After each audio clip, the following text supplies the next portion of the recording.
Turasubiriye kubaramutsa mwebwe mwese mwaba mukurikirana Inkerebutsi TV.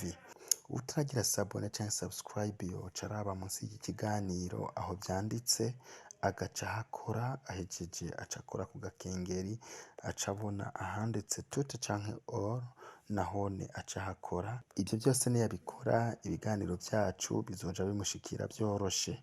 Hari kw'igenekerezo rya 10 Ntwarante umwaka wa 2024 muri zone Butahana komine Mabayi iri mu ntara ya Cibitoke, ahabereye amaziko atangaje cane y'Umutama yitwa Midariko Benjamini yavutse mu mwaka w'1920. Ndasubiramwo, yavutse mu mwaka w'1920. Novuga ko nka jewe bubaye bwa mbere kuva navuka aho ngiye mu maziko y'umukurambere nk'uyu w'umurundi apfuye afise imyaka irenga 100. Nk'uko babisomeye abari baje kuri ayo maziko, Midariko Benjamini nta genekerezo n'ukwezi yavukiye ko bavuze, ariko bavuze ko yavutse mu mwaka w'1920. Ni kuvuga ko yapfuye afise imyaka 104 yose. Nibaza ko ari mu bantu bakeyi cane bapfa bakwije iyo myaka muri iki gihe. Tubasabe rero gukurikirana ubuzima bwiwe mu majambo avunaguye yashikirijwe n'umwe mu bagize umuryango wiwe. Umuntu yiwe turabona ko yavukiye Muhungu, zone Butahana komine Mabayi. Se wiwe yitwa Mugoti Ayubu canke Mugoti Yobu canke Mugoti Jobu. Nyina nawe yitwa Semo. Benjamin Midariko yabatijwe mu ishengero ry'Abadventiste b'umunsi w'indwi, abatirizwa Indora mu 1945. Yabatijwe n'umupasitoro yitwa Munyampundu Yohana, sinzi ko ari abantu bamuzi. Hanyuma yaramaze igihe nk'imyaka 15 ari umwizera umwizigirwa, abatorerwa gukora igikorwa c'Imana nk'umudiyakoni kuva mu 1960. Arakora ico gikorwa gushika mu 2005. Benshi barabibonye abo bishingira intahe ko gushika muri 2005 yari umudiyakoni. Ntiyigeze aruka ico gikorwa kuva gitorerwa kuva mu 1960. Kandi yaratubwira ko yakorana n'undi Mutama umudiyakoni bakorana yitwa Saratieri, ni kuvuga Umutama wacu wa mukuru w'ishengero mubona hano. Nibo batangwa igikorwa c'ubudiyakoni, bagitanguriye Butahana Nyamusumo. Mugabo ishengero rya Muhungu nibo bari bagize ico gikorwa c'ubudiyakoni ari babiri. Hanyuma mukuru w'ishengero bakorana ico gihe yari Umutama nawe nyene yasinziriye yitwa Natanayeli. Yatubwiye ko shengero benshi bajya babona ritakiriho, ari bo bacyaca amatafari yaryo ari batatu. Hanyuma kandi iryo shengero baritanguye ari abantu 15. Ego gikorwa yagikoze Nyamusumo, Butahana, Muhungu, mbere naha mu Kivuruga. Muri 2005 rero yavuye ashigirwa n'impanuka bariko barubaka uru rusengero n'abandi benshi, imvura yareke ari nyinshi. Hanyuma rurabagwako ico gihe Imana imwongera iminsi, byakunda ko ico gihe asinzira. Mbere nta muntu yahaguye, yaguye ibitungwa gusa, mugabo acakura ubumuga yahaguye rero bwabaye ubwo kutumva neza mu matwi. Kugira ngo abantu benshi murabona ko kugira ngo tuvugane nawe wamwegera ukavuga cane. Ubumuga rero no kuva muri 2005 yabwendanye gushika uyu munsi mubona asinziriye. Rero Mutama wacu yavuye igihe kiwe gishika ku itariki 3 z'ukwezi kwa 3 2024, aherako arasinzira. Yesu ashimwe. Amen. Yaramaze rero abakora iharuro, yaramaze imyaka 104. Imana rero yamuhaye kubaho kandi yaramukoresheje ibikorwa bidasanzwe. Hanyuma rero Mudariko kandi yari yarubatse yabagiye bakara n'umukenyezi umwe. Uwo mukenyezi yarashitse ntibyakunda ko babana, baratandukana kubera urupfu, amusigarana umwana w'ihasa, kuva ko umuvyeyi yari barutse, hanyuma ntibyakunda ko abaho, asiga umwana w'ihasa mukuru yitwa Yereda mukuru, irindi hasa ryace rishoma. Nuko byagenze, arapfakara arabyihanganira. Mu nyuma kandi yavuye yongera kubakana n'undi mukenyezi yitwa Mukorukarare Keziya. Uwo nawe bubakana mu buryo bw'amategeko kandi mu buryo rukristo. Barabana n'uwo Mukorukarare Keziya, ahava amutanga gusinzira. Murazi ko yasinzire mu 2019, kandi abantu muribuka ko Keziya nawe nyene mu buryo bw'igitangaro tudonege yavukiye twasanze nawe nyene yasinziriye amaze imyaka 104. Yesu ashimwe. Byatwereye igitangaro, sinzi ko bari barabisezeranye naho bimenya, kuko Mukorukare yaramurusha imyaka.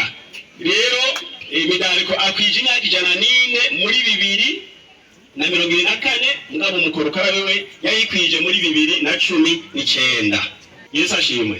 Kubera ko ibihe byihuta twavuga byinshi, ariko muri make mu mfunyapfunyo ubone umwidondoro w'umutama wacu Benjamin Mudariko. Imana iduhezagire mu izina rya Yesu. Uyu mukuru w'ishengero arakoze cyane kandi anyibukije ibintu birebire. Uyu musaza natangiye ngo umudiyakoni, isanga umudiyakoni yarampa amateka uko bakuranye na papa. Icyoma uyu mukuru w'ishengero ahejeje kuvuga, natwe gutuzogere kabisa ikirenge kuri aba basaza bacu. Amina. Amina. Amina. Iki gikorwa rero je nagitangiye narabyara n'umwana n'umwe, mbanza mba umudiyakoni, hama rero biraduga ngo umukuru w'ishengero. Ibyagiye kunezera byaranejeje n'ujya abaye umukuru w'ishengero, ni kuvuga Imana yo turagira tugenda tugera ikirenge ku bavyeyi bacu. Haleluya. Eka no mwishengero amateka yawe tuzoyaririmba. Benjamini muvyeyi macuni wiruhukire,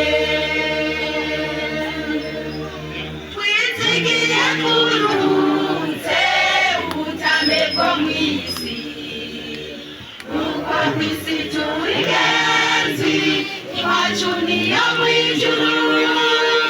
Mu gitondo c'umuzuko tuzongera kubonana, nakabuza turuzishima dusubiye kubonana. Twizigiye kuruhutse ubutame bwo mw'isi, uko kw'isi turi genzi iwacu niyo mw'ijuru. Mu gitondo c'umuzuko tuzongera kubonana, ntakabuza tuzishima dusubiye kubonana. Aha udusigaranye tutazokwibagira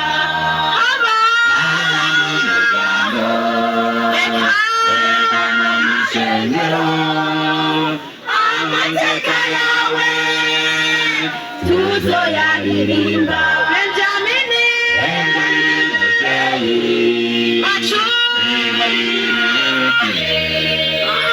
udusigaranye tutazokwibagira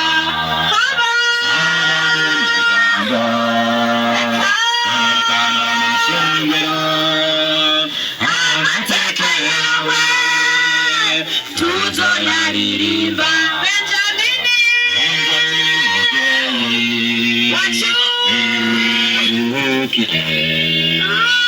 twasigaranye tutazokwibagira haba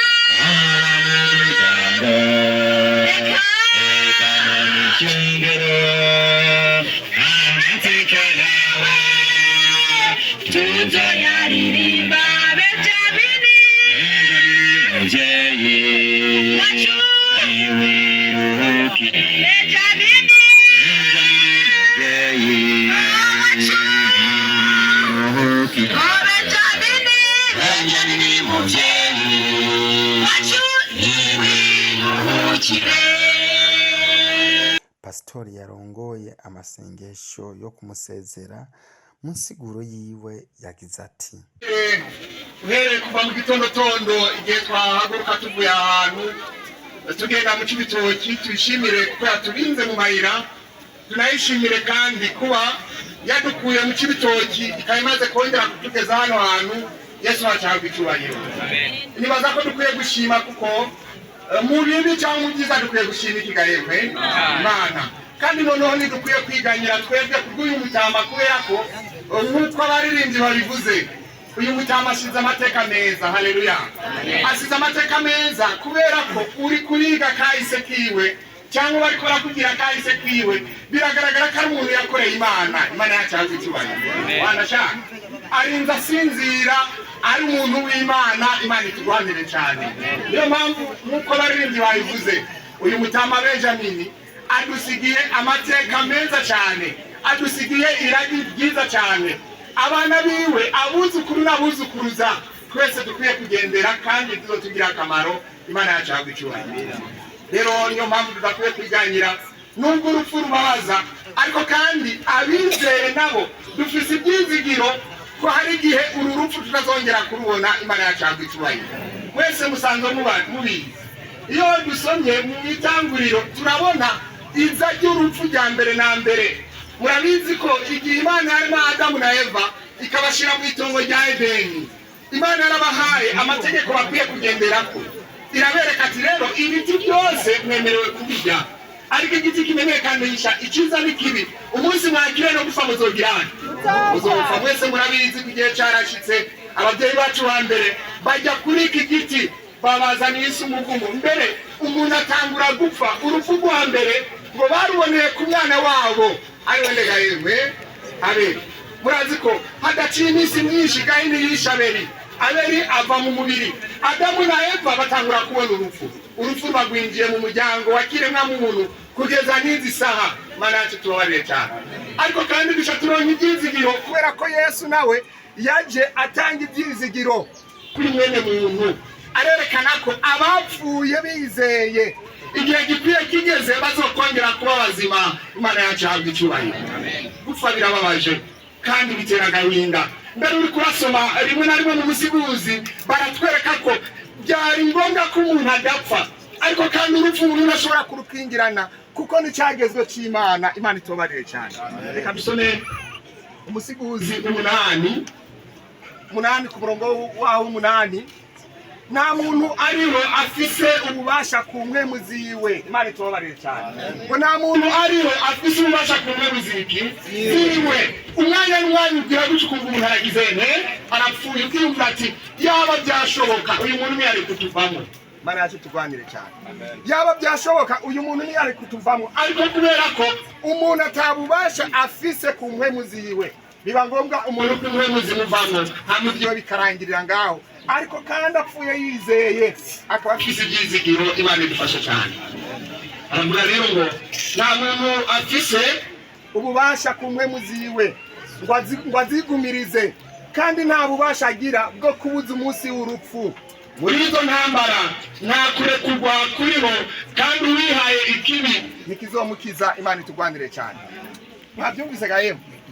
Nta muntu afise ububasha bwo kugumya impwemu ziwe, kandi nta bubasha agira bwo kubuza umunsi w'urupfu. Bisigure ngo twese uko turi ngaha turafise umunsi wacu wo kujyane wo gupfa, ariko kandi Bibiliya nayo iravuga ngo hahirwa abapfa bapfiriye hehe mu mwami abantu rero bapfiriye mu mwami usomye mu ikete rya mbere rya Tesalonike batwereka ngo ubwo niba baba bapfuye ahubwo baba basinziriye itiro ry'iki kubera ko igihe gikwiye kigeze igihe Yesu Kristo azozira azananye n'abamarayika aserutse ku bicu abapfuye bamwizeye bazozuka utazokongera gupfa Imana itwanire cyane reka dusome rero ikete rya mbere rya Tesalonike gatatu turabe uko hatubwira na cyane cyane aho hari ibyizigiro kandi uhereye ku mutwe wa 13 uko abapfuye bazozuka ariko rero data ntitugomba ko muyoberwa ibyo basinziriye itiro ry'urupfu ngo nimubabare nk'abandi bagafise ibyizigiro 14 uko twizera yuko Yesu yapfuye akazuka ariko twizera yuko basinziriye muri Yesu Imana izobazanana nawe Yesu atabwa icyubahiro amen kumbe rero hari ibyizigiro kubasinzirira muri Yesu Imana izokongera kubazanana na Yesu Imana yacabwe icyubahiro igihe Yesu Kristo azohagara azobanserutse ku bicu ngo azozanana n'akamo k'umumarayika mukuru mbere ngo n'inzamba abasinziriye muri Yesu ngo bazobanza kugirane kuzuka 15 ikintu cyo tubabwira ni ijambo ry'umwami twashikirijwe yuko twebwe abazoba bakiriho dusigaye gushitsa kukuza k'umwami wacu tutazokwitangira imbere y'abasinziriye na gatoya umwami wacu ubwiwe azoza amanutse avuye mu ijuru aranguruye ijwi rirenga hamwe n'akamo k'umumarayika mukuru n'inzamba y'Imana maze abapfiye muri Kristo nibo bazobanza kuzuka maze natwe bazoba bakiriho dusigaye tuzoca duteruranwa nabo mu bicu dusanganire umwami mu kirere niho tuzokwama tubana n'umwami nimwakira ijambo ry'Imana iryo jambo ry'ihumure kuri twebwe abasigaye abapfiriye muri Yesu Kristo igihe Yesu Kristo azoza ni ukuvuga ngo bazozuka bazokumva kamo k'umumarayika mukuru maze ngo bazuke ngo bace bahitana bazoba bakiriho twese dusanganira umwami mu kirere haleluya ngo niho tuzokwamana tuzokwibanira n'umwami Imana itubanire cyane niyo mpamvu nagomba kuremesha umuryango cyangwa ishengero bafise agahinda mwihangane igihe ni gito nitwagira ukwizera uyu mutama tuzokongera kumubona haleluya mbere uri kurasoma mu ikete rya mbere rya Korinto 15 ku murongo wa 52 baratwereka ko urupfu ngo zorumira niyonzwa mbere ngo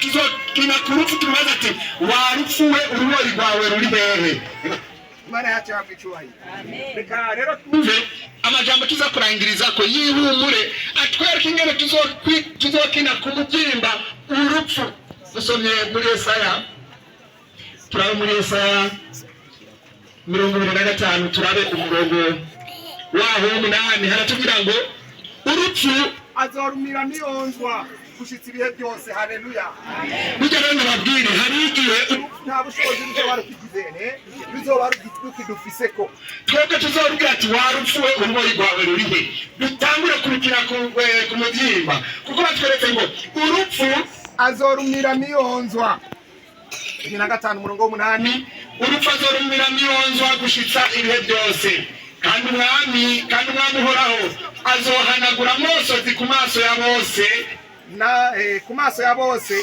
n'ubumaramare bwo ku bantu biwe azobukura ku isi yose Imana itugwanire cyane Yesu azoza ngo ahanagura amosozi ku maso abantu bose barize agahinda twagiriye mu isi ingorane twagiriye mu isi ngo tuzibagire urupfu rutakaza agaciro urupfu rutakaza inkomezi icyo gihe rero tuzobana n'umwami Yesu mbere ngo tuzobaho ibihe bidashira Yesu wacu ahabwa icyubahiro niyo mpamvu nagomba guhanura ngo abakiriho natwe twitegure duhebe ibyaha duhebe ingeso mbi duhebe ibyo dutandukanya n'ubugombe bw'Imana twihane kugira ngo nubwo twova mu mubiri tuva mu mubiri turi mu ruhande rwa Kristo kuko igihe Yesu Kristo azogarukira azotwijanira mu bwongo mu ijuru Imana ronye n'amahoro itugire neza kandi iremesha umuryango ikomeze kuduha ibyizigiro dukomeze kuyizera akorigenda basabira nanje nisabira mu izina ry'Umwami wacu Yesu Kristo amen mirimo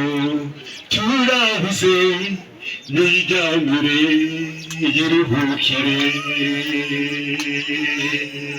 ishengero turabuze umuryango turabuze ariko tugira ibyizigiro tuzongera kumubona nitwizera. Ariko yari umuhizi yadutera intege mu mirimo turabuze nijyamure yiruhukire. Ishengero turabuze n'umuryango turabuze ariko tugira ibyizigiro tuzongera kumubona nitwizera. Rema rema dumure Yesu yaratsinze urupfu. umuze tuze takundaga cyane tuzongera kumubona. Tureme umure Yesu yaratsinze urupfu.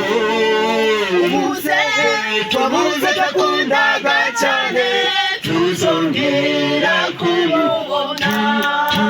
Tureme umure Yesu yaratsinze urupfu. umuze takundaga cyane tuzongera kumubona.